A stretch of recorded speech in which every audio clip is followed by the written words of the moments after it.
morning, everyone. You'll be aware that the Bermuda Police Service hosted the 28th Annual General Meeting and Conference of the Association of Caribbean Commissioners of Police, the ACCP, and that was held this week between the 29th of April and the 2nd of May at the Fairmont Hamilton Princess Hotel.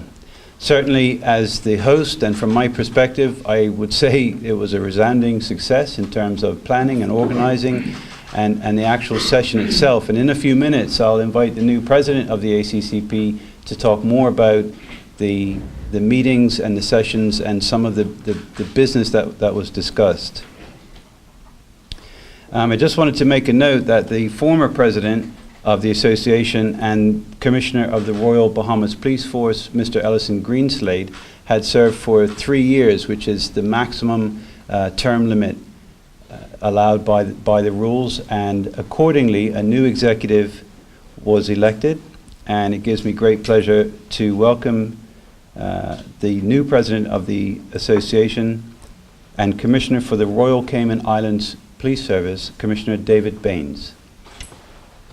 Thank you. Good morning, ladies and gentlemen. My pleasure to speak and address you this morning. As Commissioner De Silva mentioned, we've had a week discussing the key problems that we face across the entire Caribbean region and Bermuda. The title of the conference and the theme of the conference was Police and Public Partnerships, joining up prevention, intervention and enforcement strategies to tackle gangs and youth violence. I think the nature of the title explains the journey that the police service, not only here but across the world, is taking. Because if we were having this discussion 15 years ago, we would only be talking about enforcement, because that's the primary role of policing. What we've seen now is that there's a real need, if we're going to stem the violence that is afflicting our community and seeing young men killed in gang and gun violence, is the need to intervene and prevent much sooner. We're talking about entering primary school age. We're talking about starting to affect children's lives as early as 9 years old, and then doing all that we can, by whatever means we can, to stop those young people being influenced by or engaging in gang activity. So we've had educationalists, we've had academics, we've had law enforcement, all addressing us this week, and the idea that every one of our commissioners goes back with a better toolbox of an action plan to address their specific problems. Because whilst we speak as a region, we face very different backgrounds. Places like Bermuda and Cayman have a significantly wealthy infrastructure, capability and background. Other countries suffer severe poverty, where some of the benefits that we are able to enjoy are not available to them. And the scale and depth of their problem is not only greater, but their ability to respond even more challenging. So the idea of this, of bringing all these commissioners together, has been to work collectively, share best practice, and help one another wherever possible. And indeed, that has been looking at innovative legislation that has worked in one area, sharing it quickly with our colleagues, and enabling them to move forward.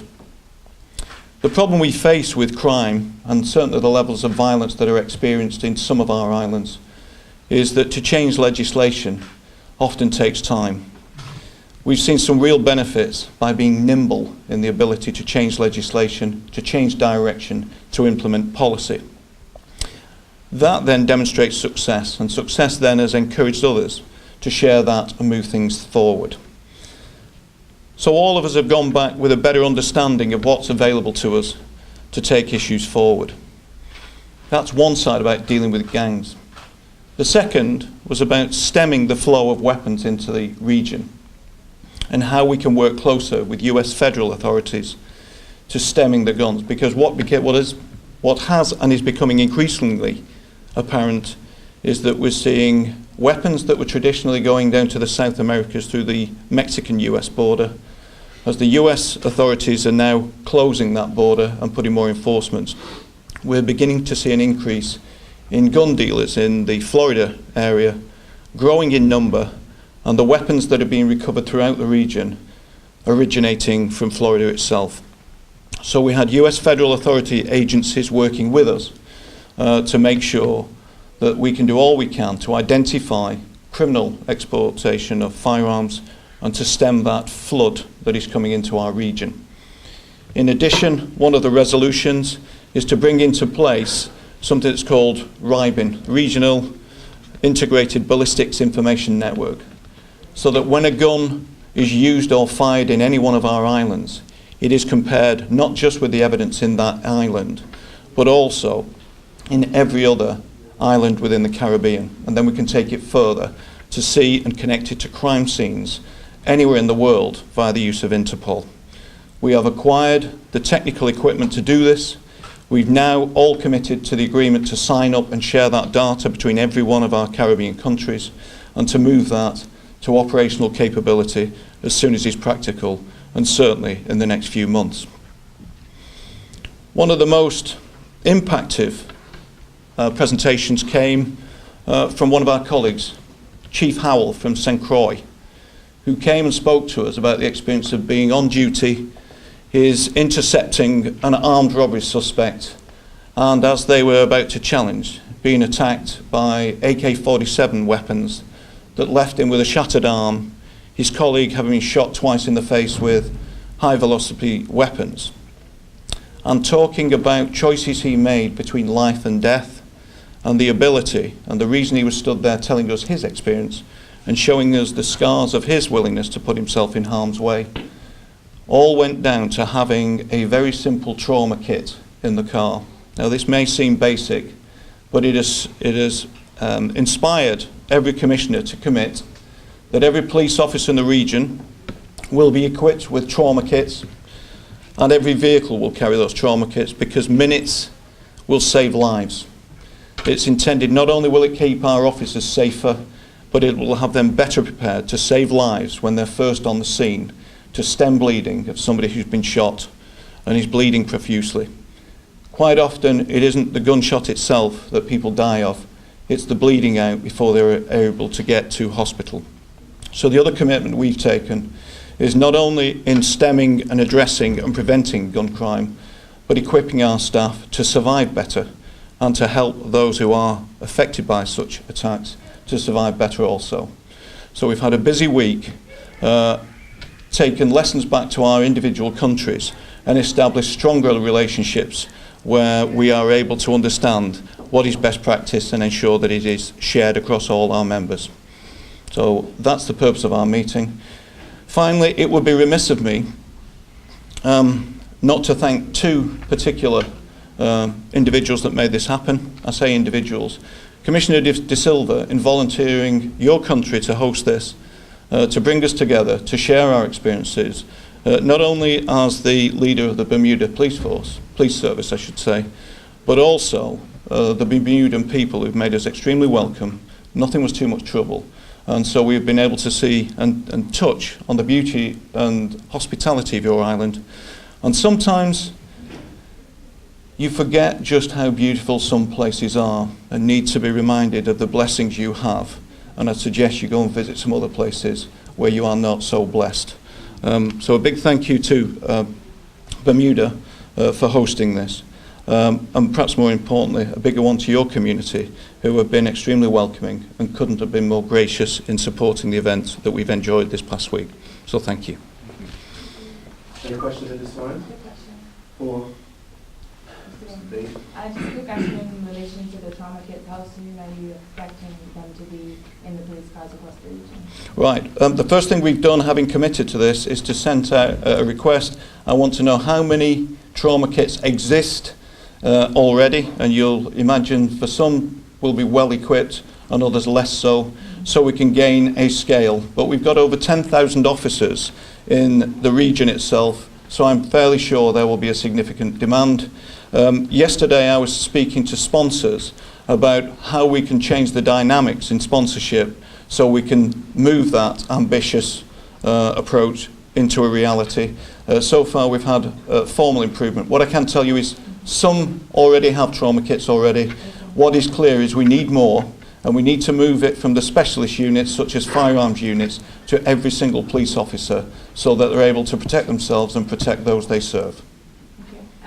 Commissioner De Silva, do we have trauma kits in Bermuda? If so, do you know how many? We do have them. I don't have a count. I can say we don't have them in every vehicle, and I think Commissioner Baines has explained that that's the new goal. Thank you. For Commissioner Baines, what is your stance on American gun legislation if, as you say, these guns are coming from America? Do you think that increased background checks might have a knock-on effect for the amount of guns being exported? I seek to influence those areas I have a chance of informing. That is the Caribbean. I speak closely with US law enforcement agencies. There is no gap between their perspective about the dangerous possession of firearms by inappropriate people. I have no wish to engage in amending the US Constitution or indeed in challenging. I know my limitations. What is clear is that we work closely with our US federal authorities and individual police forces to fight the common ill of criminals having possession of firearms that do one thing. They lead to death in the streets and misery for people wherever they are in the world. And America's not shy at understanding that pain. And second question, could you just speak on your nomination as Vice President of the ACCP yesterday? I previously served on the association as the second Vice President. I've been in that position for 3 years.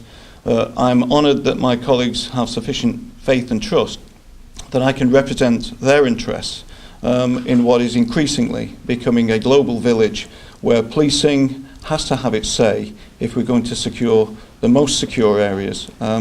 We share a lot of professional background and history, and I'm honoured that they chose that I would be the person for the next 12 months to lead that, to be their representative. Mr. Baines, I guess selfishly for us, we understand that our commissioner has been chosen as Vice President. Can you give us a little background and history as to you two actually working together as well? Well, as I spoke last night, I mentioned that I was aware that Commissioner De Silva has a linkage to the Cayman Islands, having gone as part of a support team to the Cayman Islands in 2004 as an inspector, along with one of your current senators who was mentioned, who also was part of that group. So he understands my working environment. This is my first visit to Bermuda. I understand his working environment. We share many commonalities. Those commonalities are not experienced in some of the other countries. What I would say is we share a common background in common law and the application and rule of law and the independence of operational policing. That brings some strength, some real benefits about bringing professional policing to our communities and sharing those experiences with our colleagues across the region.